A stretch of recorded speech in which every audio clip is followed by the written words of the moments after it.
On this episode, I have the pleasure to restyle a Black Hill spruce that was originally styled by Master Kimura in the late October of 1999 in Atlanta during a congress here in the United States. This is the final result of the demonstration. This is the original tree, and here Mr. Kimura working to this beautiful Yamadori Black Hill spruce with a lot of character. And if we're thinking that we're talking about 25 years ago, this is amazing and brilliant. I'm so excited to restyle this beautiful piece of American history.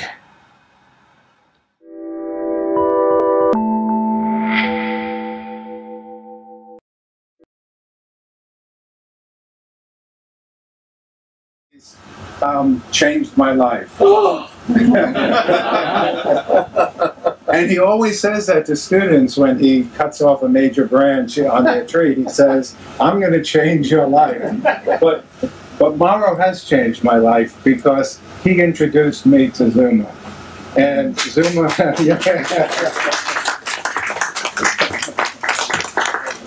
And Zuma was a student of Mauro's in Brazil. And one day when Mauro was visiting me, he said he saw I was struggling with my business and that I needed a good worker and I needed a bonsai artist. And he said he knows a man in Brazil named Zuma. And then we forgot all about it. And one day, like a year later, Zuma came wandering into the nursery, and I already had this introduction, and I didn't need to have any second thoughts. And Zuma's been here since 2019, and Mauro's changed my life. That's my mission, Michael. Mauro changed his life changed my life, Mauro changed ours life. And hopefully today we change the life of this spruce. So I want to talk about the spruce too, but just in conclusion about Mauro, it's his work speaks for itself, and so many of you now follow him on Instagram and all sorts of social media, so I don't need to say anything more than that. But the spruce, this spruce was made in a demonstration, I thought in 1992, but 1999 I have the book. And when Kimura was in Atlanta, Georgia, I saw him in 1992 as well, so it was his second visit to America. And he was at in Atlanta doing a demonstration, and this was his project tree. And I remember after the demonstration, I put, there were $1 raffles, and I put like $400 worth. I just dreamt about this tree, and the man who won it was this Canadian colleague of mine who put $1 in. One raffle ticket, and he won it, and it's lived for the last 25 years in Canada. And he died, unfortunately, in a tragic scuba diving accident, and the man who bought it from his wife brought it to Vancouver, or somewhere in Alberta, and was at the national exhibition, just the last one, a year and a half ago. And he developed some sickness and wasn't able to take care of it anymore, and I purchased it from him. And so my dream of owning this tree came back to me, and I showed it to Mauro, and he immediately has plans for it. So, so we're all going to be the benefactors of Mauro and this amazing piece of just nursery stuff, right? Yeah, exactly. Thank you, Michael. Thank you, Zuma, for having me back after 5 years. We're going to make this every 5 years now. So it's a great pleasure to be here with you today and working on fantastic material. My passion to go all over the world and work with good trees you know, since 2012 that I came for the first time in the United States, I've been traveling all over the country and, you know, meeting friends and people that are passionate with bonsai as me. And today, the demo is a little bit different for normal. Normally, we style a raw material, but this is already a bonsai. It's a tree that has been a bonsai for many years. It's a tree that has kind of a pedigree because it was styled by one of the masters that I consider one of the best in the world, Masahiko Kimura. And if we think that this material was given to Kimura in 1999, the material itself already for that time was an incredible piece of Yamadori, something we wish to have nowadays almost 30 years after and work on it. Obviously, when you style a tree from the first time, you have to face some challenges and make some decisions. But then when the tree goes through, you know, growing so many years and holding more or less its shape, you can also see some other option. So when I'm in front of a tree that is already a bonsai and I have to restyle, obviously I have to think about its provenance, but I also have to think about how to make the tree better. Nowadays, the tree grew, the branches thick up, it's nice, it's more compact, more work was done, but also, compared to the picture that Michael showed me, some problems came out a little bit more drastic than the beginning. For example, this part, this big root was buried in the ground. Actually, we was looking at the picture and Kimura chose this front to have the best transition of the trunk, but the tree was in a wood box and this was hiding into the ground. Obviously, nowadays, having a root so big and strong pointing of you is a big distraction. I always say during the workshop that my main goal is to highlight the body of the tree, so the trunk of the tree. But again, if something like this is very evident, it becomes very distracting. In the meantime, along the year, this section start carrying a little bit of a reverse taper problem. The live line that originally was probably all together here start narrowing, and we have a kind of this clepsydra look that, you know, narrow down and then reopen, and it creates a little bit of a reverse taper. So I was looking around the tree and I find out that a possible new front could be this side. We have a better transition in the trunk. We hide behind the shari that part of the live line. We have a much stronger base. Eventually in the future we can even rise up an inch the level of the soil. There is some deadwood here that now we're going to discover, because I can see callus here, but here this part probably is dead. So we need to clean and find out what's going on. Plus, in my opinion, from the original front where, you know, the decision was to increase the dynamism of the tree because this gin and the main trunk pointing to the right. So that's the reason why, you know, the Master Kimura decided to create those branches to highlight the dynamism of the tree. Now, if we're gonna turn the front in this position, eventually we can use this branch, lower it down, bring some green here to compact the attention of the observer to the trunk. So obviously it's not the idea of being respectful about what's happened before, but obviously the tree progression brings us some time to recalculate the formula of a beautiful bonsai. It's still a beautiful material, but again, we just need to a little bit reshape in a different way. Because when we have that bark standing on top of that wood, it can carry on some rotting in the dead wood itself.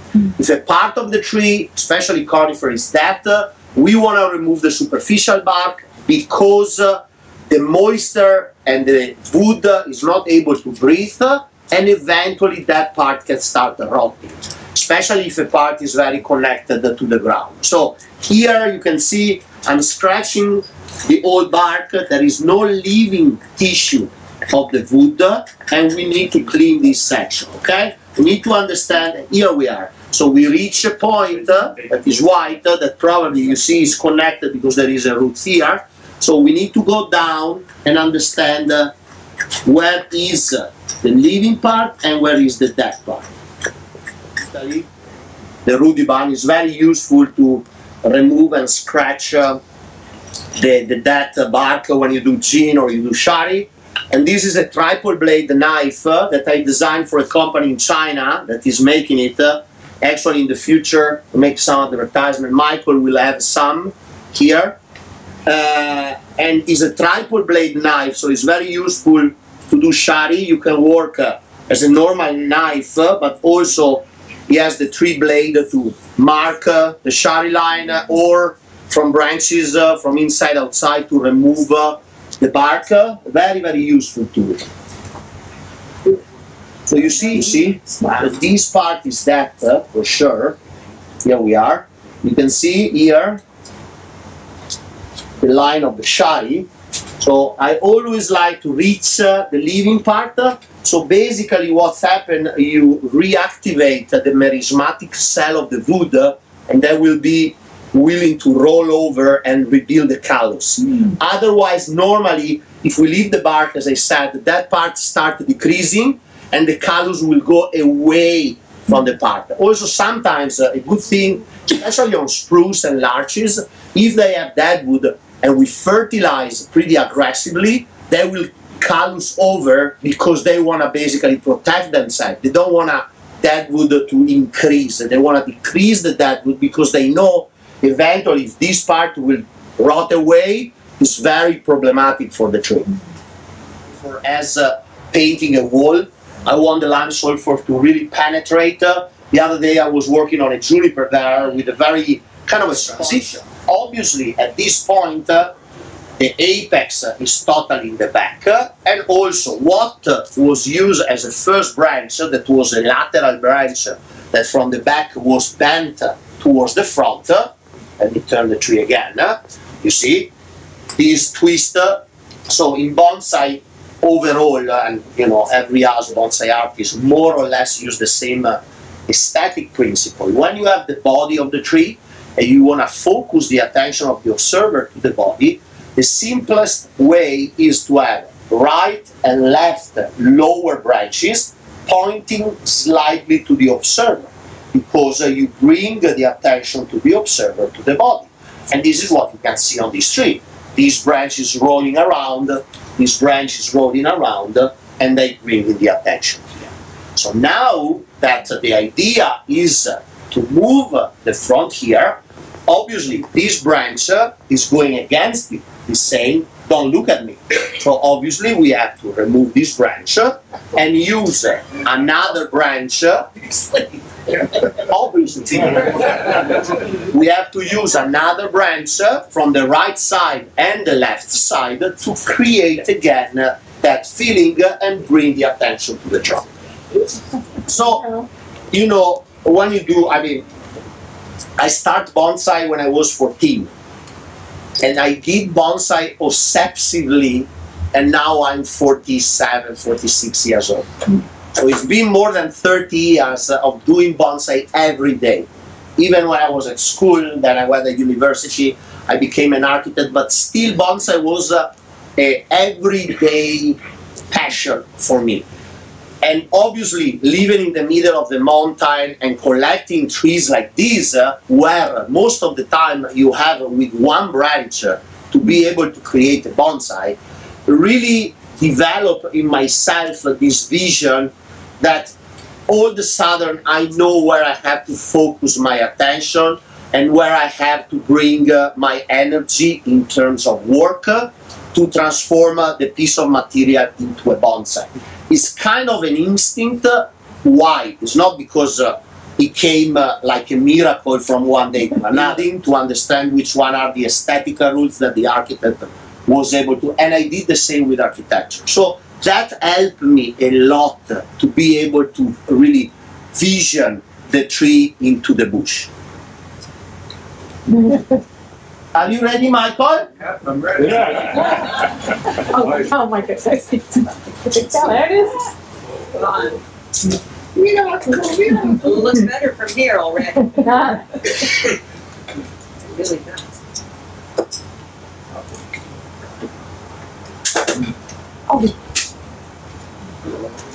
So I want to give a chance to this branch and see if we can move it sideways a little bit. It's still high, but it has a good pad, you see. Working on a tree that was already a bonsai give us the chance to have already primary, secondary, and some of the tertiary already in good shape. Obviously, we had to rebuild a little bit of this transition. But again, you see, removing this branch, all your attention goes straight to the point. The other part that we have to solve is this one. This was the old apex. This was a branch that was left because it has a curve and came down. You see, it's this one. So I want to give this branch a chance. Why? It's always better to have more green than less green in terms of restyling. It's an horizontal branch that eventually can be bent down. So with the help of Zuma, my goal is to put some raffia here, and then use a guy wire, maybe anchoring down to a chin, and bring this branch down in order also to feel a little bit more the back, what will be the back of the tree, because it's still a good branch. If we cut it, we still can do this, you see, because we can frame it, but we're gonna have a very bold head in the back of what will be the apex, okay? Any question? So Zuma is gonna make some raffia, and I'm gonna work these two J. Couple of seasons before the first styling, I really had for bonsai this value. We cannot think to go in a nursery, general nursery, buy a tree and the day after go to the bonsai market. So we have to prepare the tree, okay?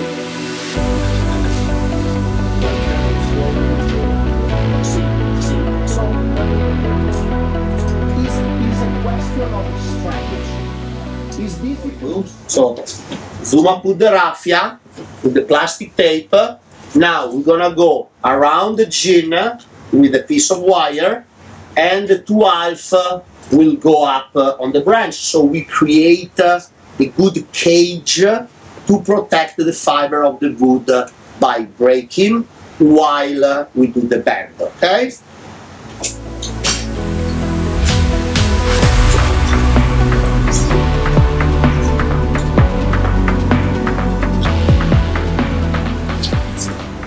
Is this very simple. The branch has a very strict connection, up and down.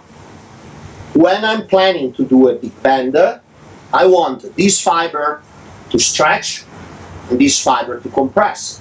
Normally I start always under, but if the bend is pretty strong, I use the same wire to go out, and this will also protect the upper part of the branch from separating, especially if I have dead wood. This part is very weak. It's not a problem if you separate, if the separation is controlled. But I don't want that to snap. So I have a double wire, so I can give a little bit more safety to the branch and to the bend. And did both of the double wires start by going on the top? See, no, one go on the top, but the first one go on the bottom, and they twist in the direction I want, see?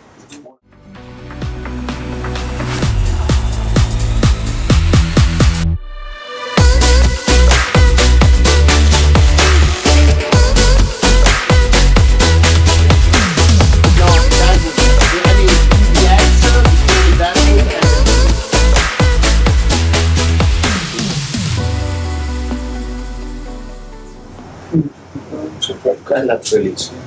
Okay, so we already passed the horizontal. Now, the goal here is to bring it down drastically. I cannot do it all in one time. So along the demo, what we're gonna do, we're gonna always come back and push a little bit more. So we give the time to the fibers to redistribute the tension to that section, okay? Now we go back in the front. And now Zuma is gonna put also some raffia here. This section, Zuma, you start here. And you come down to this branch, because this is another branch we have to move down, okay? Yeah.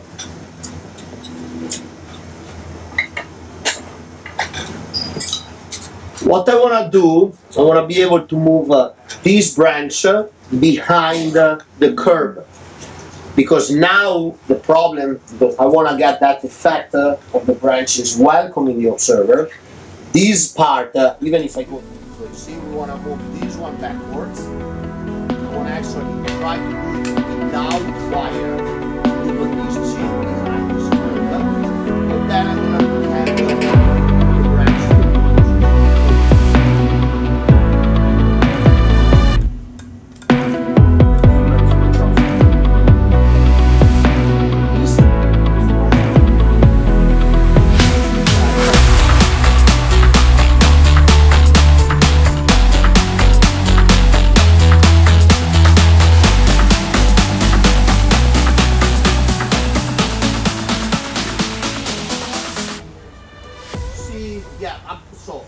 Having the history of this tree being worked by Mr. Kimura originally made the tree absolutely more valuable. Then, is that still the same shape or is it different shape? Doesn't matter. Right. Is it still the same tree? Right. This is my point of view. And it happened to me that people or other known bonsai master restyle tree that I style, I don't feel offended because the tree changed, you know. The tree in general, I'm not gonna keep too front, let's say. But the respect I give to the other person is not because I keep the tree how it was. I have to do the best for the tree. So if some part of the tree along the year change, I have to change my design according to those parts. The other thing, for example, I said, this root was buried. Mr. Kimura didn't repot the tree and see this ugly feet there.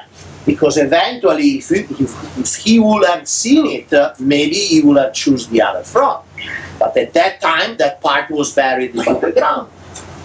Do I want to go back to the original design? If I feel that's still nowadays, 25 years after the first styling, is still a good solution, I have no problem to do it. I don't have to put my name on top of something done. I just want to do the best to highlight the tree, how it looks today. This is my point of view. And as I said, personally, when it's happened, Bjorn restyle a Scots pine that I sold to a client and then they decide to restyle it, I haven't feel offended because there are many points of view when we style trees. And again, that tree already has been through some work for 10 years and it got in a point that it needs a restyle and they find a new solution as good as the original solution. That's fine for me. Where I want to kind of refine a little bit more the line of the first branch.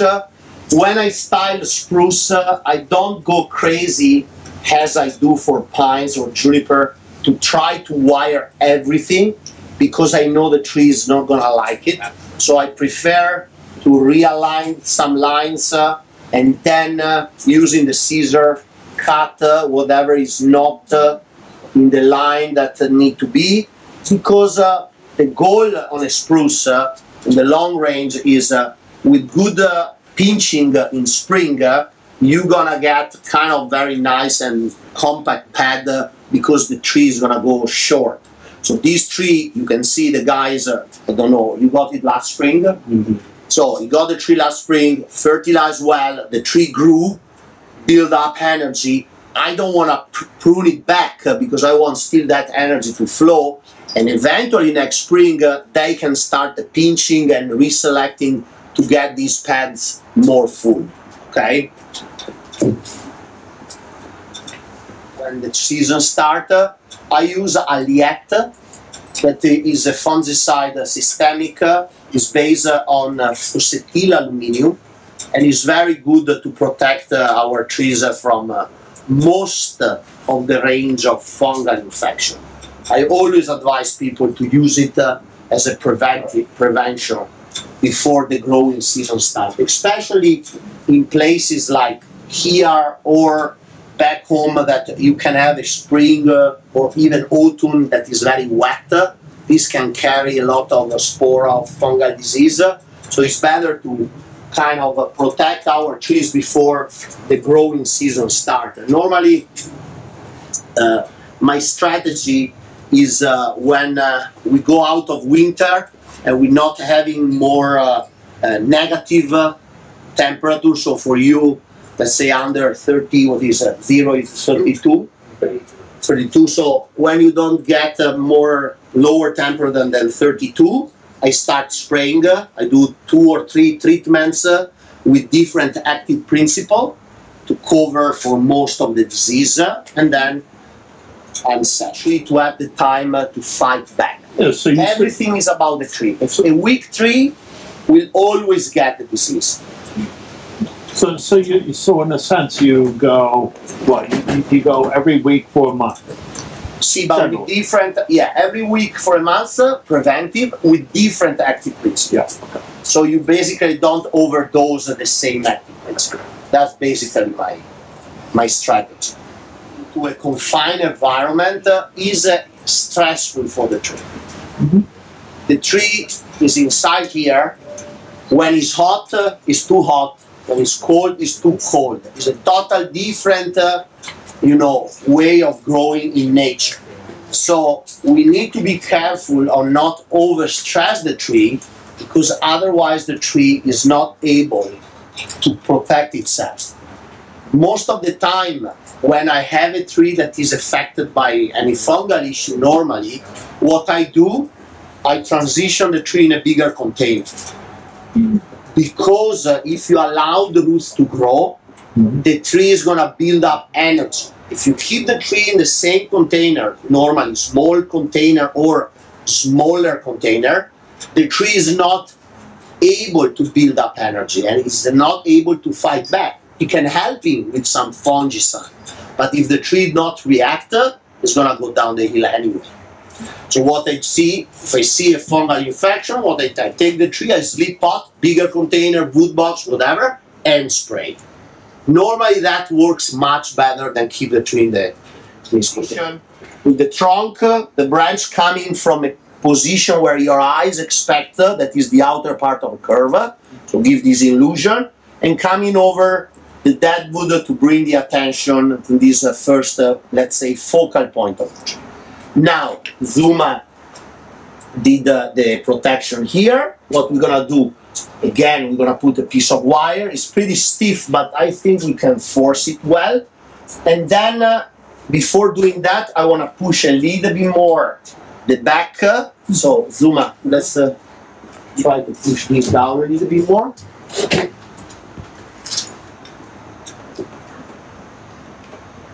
Viene?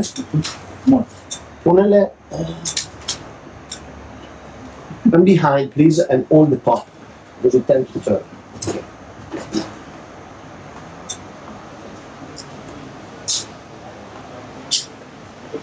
You see how much flexibility we gain after just like 10-15 minutes? Okay, now we do, that's another step. Oh, okay, back. Dale un poquito más.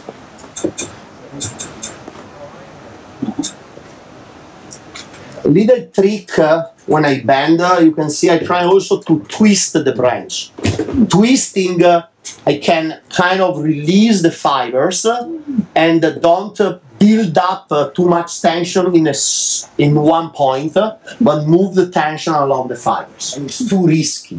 But if I put the branch in tension, let's say I want to go down, I put tension and then I go with the saw to 1/3 of the total diameter of the branch and I keep pushing, that will keep closing. So I can extend this fiber and remove wood from here as much as I need to bend it down. It's much safer than do the total wedge cut. Just one cut? No, you can keep going. So you do one cut, push. One cut, same position. It depends how you want the bend to be. You want a narrow bend, you go in the same position and you keep bending and you're gonna get a bend like this. You want a curve, you can go in places and you create a curve. Okay?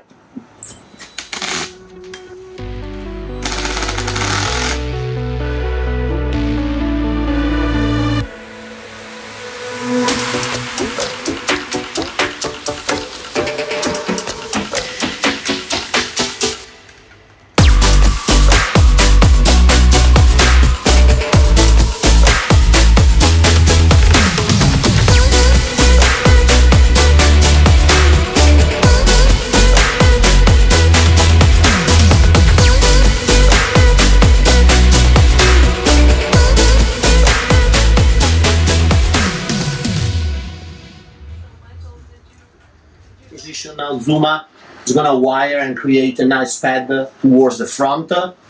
This is an important branch for the transition in the front. I need to put a piece of wire and basically push it in and basically subdivide in two parts.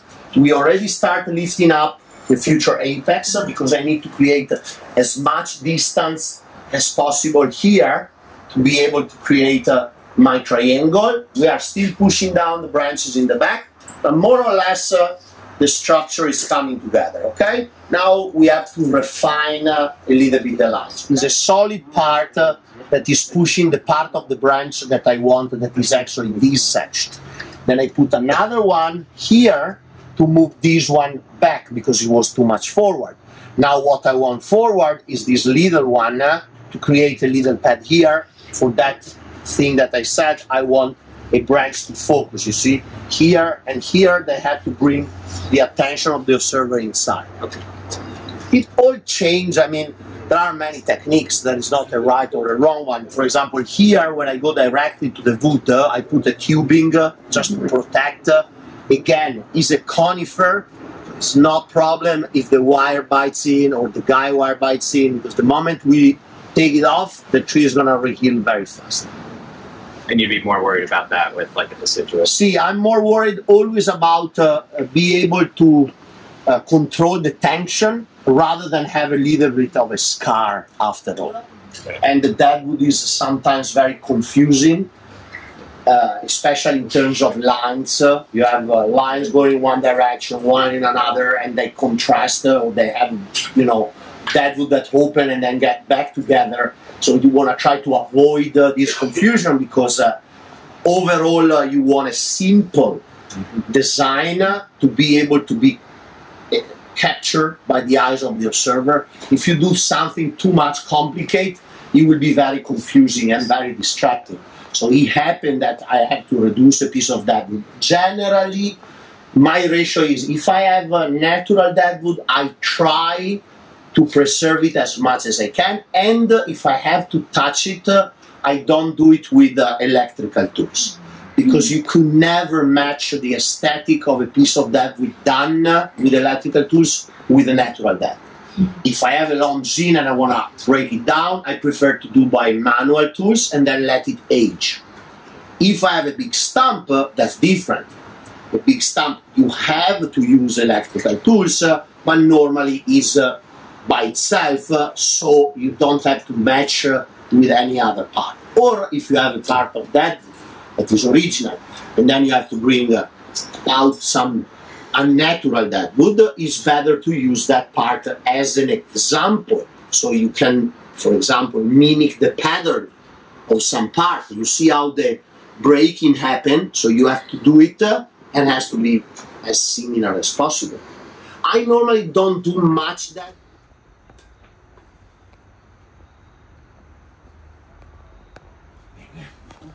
Clear in my vision where I want to go, because especially when you work important tree like this, or you have to do some specific operation, you need to know where you want to go, because otherwise it will be very confusing. I will never start a tree if I don't have the clear idea. Do a certain operation. Let's say I plan to do a certain type of band because I want to position a branch in a certain way, and when I try to do it, it's not happening. It can be the tree is too stiff, or I feel it's too fragile. So in that case, you have to change your mind. But otherwise, if I get my focus on the final product, and then basically mentally I break down all the operation I need to do to get to that final stage, if every operation goes well, I get to the final. When I approach the tree, there is that moment of knowing the tree. It's like when you go on a date. Do you like dogs? Do you like smoking? Do you like drinking? A little bit that, you know, and you understand what you have in front of you. And for me is when I look at the tree, I focus to the different part of the tree, I clean some dead branches, I clean some foliage that, for example, is starting from the axillary part of the branches and it's not going to be useful. And then I start knowing the tree and I start making my ideas. This is the first step into the work, is knowing the tree. When I get that, I generally analyze the structure. My analysis is very simple. Base, trunk line, structure. Then when I have cleared those points and I figure out which one could be the front of the tree, then I pass to the 4 points that basically create the shape of the tree, which one they are. First branch, second branch, back branch, apex. Very simple. First branch, second branch, back branch, apex. 4 points. And all my design goes around this. Very, very simple. I don't think bonsai and art in general is not complicated. Then is a question of style, then is a question of how you want to go, more, you know, modern, contemporary, like that. But generally, it's pretty simple. And following these steps make also things more easier. Going back on what Michael said, I never cut a branch and then wire another branch and then make a gene and then bend the branch. My work is very from the bottom to the top, from the structure to the fine branch. It's always like that, because it helps me to focus also. If I start a little bit of dead wood work here, then I bend the branch, then I go back to the dead wood, this don't help me. I need to be focused on the operation I do. Here, that is a kind of a complex work, I have to carry on parts because they need to be solved with a little bit of time. That's why we move from the band back to the branch. But if you see, we're still working from the bottom to the top and from inside outside. This is very, very simple. Okay? Thank you. We stress the tree, but the tree is able to react straight away. Autumn, same story. The only difference, the energy is not going to go anymore to the screen, it's going to go to the trunk and the roots. So still, we can move branches. Obviously, if we're going to go to winter and we expect, or we're doing some traumatic intervention, it's better to protect the tree from frost, because frost is the enemy of bend, because it can basically make the sap freezing and you can lose the branch. What you want to go away is spring, summer and winter. Too cold, too hot. If you have a greenhouse, you can work trees all over winter because you protect from the cold. In summer is a little bit more different because you don't have a big freezer where you can work inside and protect from hot. That's why in summer, personally, I don't do, in my place, I don't do any work on the trees. I only work at the end of summer when we have the switch of temperature and moisture that I need to be able to work on the trees. I teach bonsai showing the technique on the transformation of the trees. And the first book was about that, and the second book is also about that. There is a little gallery about my collection, and then all the rest are transformation from the raw material to the finish. And the book is on. Happen that I have some screw in the deck, and they leave a little bit. So what I do, I take a piece of wood from the branch, stick it in, and I break it.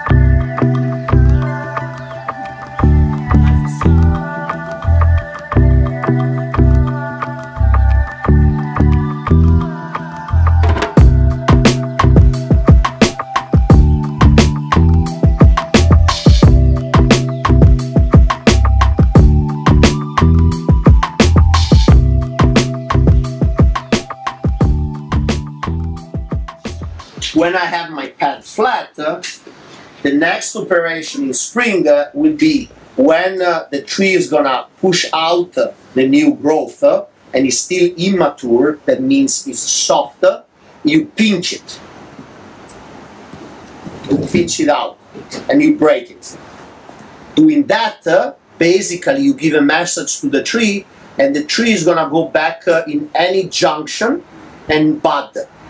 This bud will start developing apical shoot on the top that you will start pinching the next season and making the pad round and full. Obviously, is how we work spruces because they are always opening like that. But if you want to maintain that shape, it's almost impossible. You are always addicted to wiring. If you want a shape that is more consistent along the time, you have to build by pinching. So, if you pinch in the right time, so very early in spring, never in rush to a repotted tree, and always at least wait 1 year from the work in the foliage to the work in the roots. Yeah, I will never have the tree worked and repotted at the same time. It's too dangerous. If you stress the foliage, you don't want to stress the roots. And is there like a physical response that you'd be looking for a repot, or is it just kind of like, I know it's healthy, so... Yeah, the thing is always the tree has to be healthy. I need to have a good growing season the year before the repot, and then I can repot the tree. Or sometime you have to repot because you want the tree to be strong. So eventually, that's a different type of repot. Let's say I want to get the tree to the final pot, right? I expect I want to reduce this length. Luckily, the end of these roots is that. So probably these last 6 inches are just that. So I expect when I repot the tree, I will have to cut that to be able to put in a more proportional pot, eventually a little bit higher, but still a little bit smaller than this one. Rectangle? I will go oval, one of those Sarah Rayner, the one that I make you sell all the time. I love those pots, and I think they will really feel better while this tree. But again, you need to see what you find. My strategy when I'm home and I repot one of my trees is to have 3 or 4 options. Because again, sometime you know the tree, or it's a material that I developed since I collected, so I know how is the root ball, or sometimes you don't know. For example, here, we expect the last part of this to be that. But what's happened if there is a lot of fine roots there, you can eventually take the risk and remove it if you feel the roots connected to the base are enough, or you have to start doing some operation to be able to reduce this. So you need to have option with pots. I don't want to prepare a pot and then discover in the moment I have the tree outside of the pot that the pot is too small. So it's better to have it. We're gonna give the last push to the back branch. You see already how far it came down. We wanna increase a little bit more because again, our apex has to be here, around the stop. So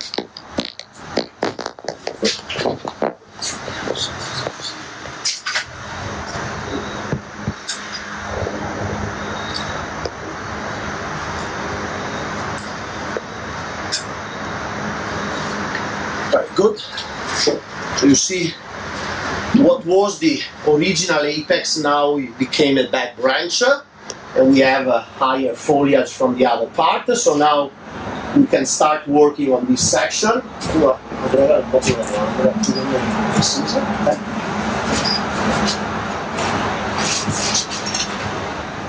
Not bad. That's the front. We have a good angle here where we can see depth. Here we can still see the gene, appreciate the movement of the deadwood. We don't have any more that feeling of reverse taper. We have a nice big branch that come down and build the sashieda. And now it's only a question of finish building the back of the tree and round up the apex that it will be the natural prosecution of the right line and the left line of the tree.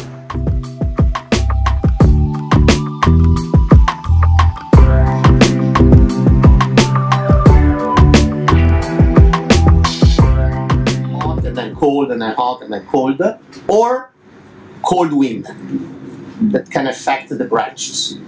But if you have a pretty stable winter, even cold, the conifer can stay out. My conifer never moved from the benches where you see them. But do you have snow? Yeah.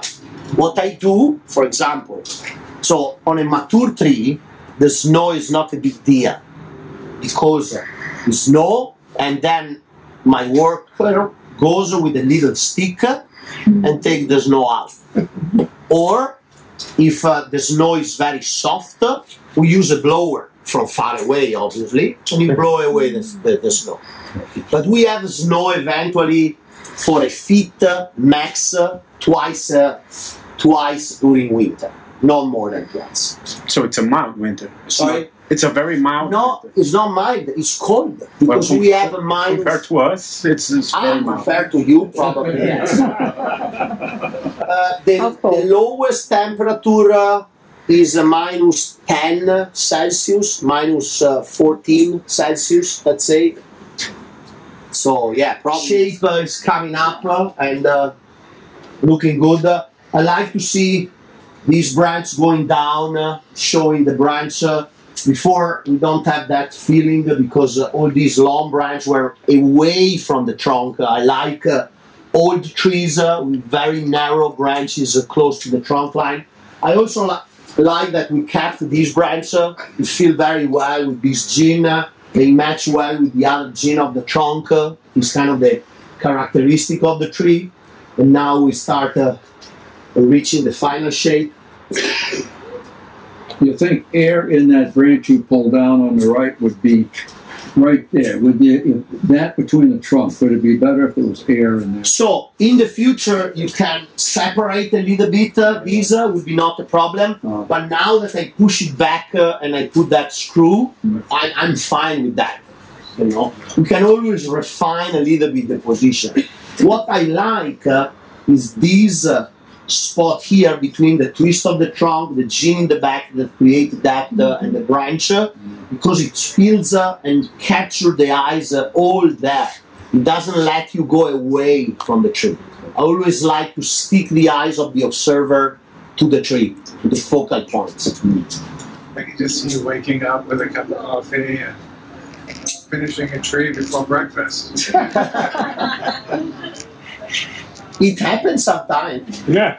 Now, I have to say the truth. I have a lot of students, they live close by my place, and they come over and help me a lot, either when I'm home, or they go and help Mirko, the guy who's worked for me, when I'm not there. For example, in these days, they are wiring a taxus and a juniper that I have to style when I go home. So basically, they do 99% of the work, and then I just go there and finalize. That is easy. But, you know, it's also building a community around you of people that are willing to help you. And I'm willing to teach them for free, basically, because they can come anytime in my place and help. So it's kind of an exchange of favors.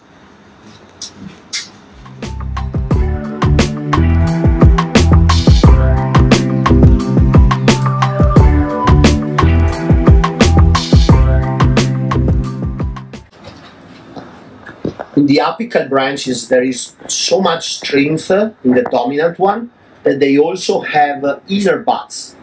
So what I'm doing, I'm pruning back the tip to transition in a side bud, shorter, better, but I can do that now.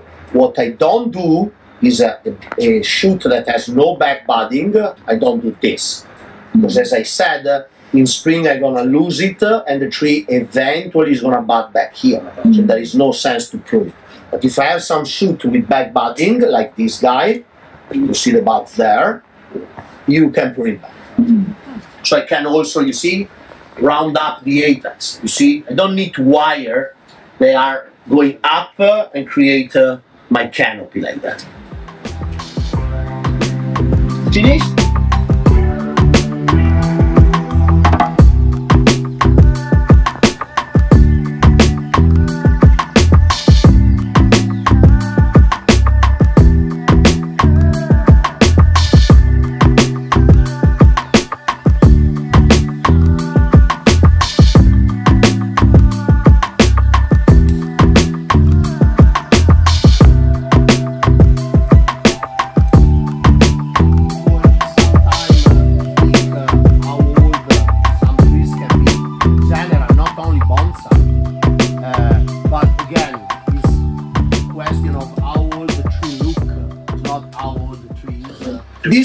This is the contradiction of bonsai, and a little bit of in the art of bonsai is I want to show a tree that was against nature for so many years and basically was able to fight back nature trying to kill it and show the strength of the tree.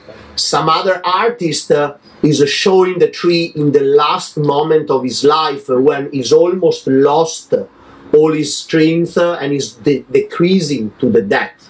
But that's because, you know, for me, life has always to lead to, you know, be stronger than death. That's why all my trees has always this visual strength and energy, see? But basically, that's it, guys. In my opinion, this is a beautiful part of the tree that, thanks to Zuma, we was able to highlight, rising up the apex, showing some structure, creating a big negative space here with some branches to that. We still have a good feeling of this gene connection with the new part of that wood and the old part of that wood. We can twist the tree around and show the back of the tree with these branches. This can even go lower in the future. I didn't want to force it too much now, but this can come more or less to this high with another year of getting flexibility, but we can see how much we was able to bend down this branch. Bravo. Thank you, Zuma.